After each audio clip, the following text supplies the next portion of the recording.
নমস্কার বন্ধু, আমি বাপি। আমার ইউটিউব চ্যানেলে আপনাদের সকলকে স্বাগত। আপনারা দেখছেন আজকে আমি সানমাইকা পেস্টিং কীভাবে করি তা আপনাদের নিয়ে এসেছি। আপনারা দেখুন এবং ভালো লাগলে অবশ্যই আমার চ্যানেলটাকে লাইক এবং সাবস্ক্রাইব করে দেবেন। আপনারাও এই প্রসেস ট্রাই করে দেখবেন। এই যে দেখছেন আমাদের ওয়ান এম সানমাইকা আমরা ফেভিকল নিয়ে নিয়েছি। ফেভিকল মেরিনে কাজ করছি আমরা। ফেভিকল মেরিনে খুব ভালোভাবে দুটোতে লাগিয়ে নেব। এই যে দেখছেন লাগিয়ে নিচ্ছি আমি। খুব ভালোভাবে প্রপারলি লাগিয়ে নিতে হবে যাতে কোথাও ফাঁক না চলে যায়, নাহলে ভালো বসবে না। এই যে দেখছেন দুটোতে লাগার পর আমি কিন্তু খুব ভালোভাবে প্রেস করে লাগিয়ে নেব যাতে ভিতরে কোথাও বাতাস না থেকে যায়। বাতাস থেকে গেলে কিন্তু ভালোভাবে বসবে না।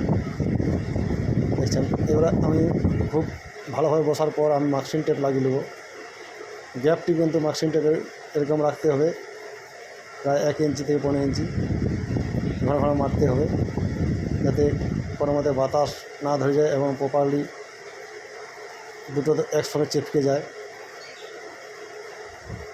দেখছেন মাস্কিং টেপ লাগা হয়ে যাওয়ার পর আমরা এটাকে ভালোভাবে রেঁধা করে ফিনিশিং করে নেব। এই যে দেখছেন আমাদের রেঁধা করে ফিনিশিং করে নিয়েছি সবগুলো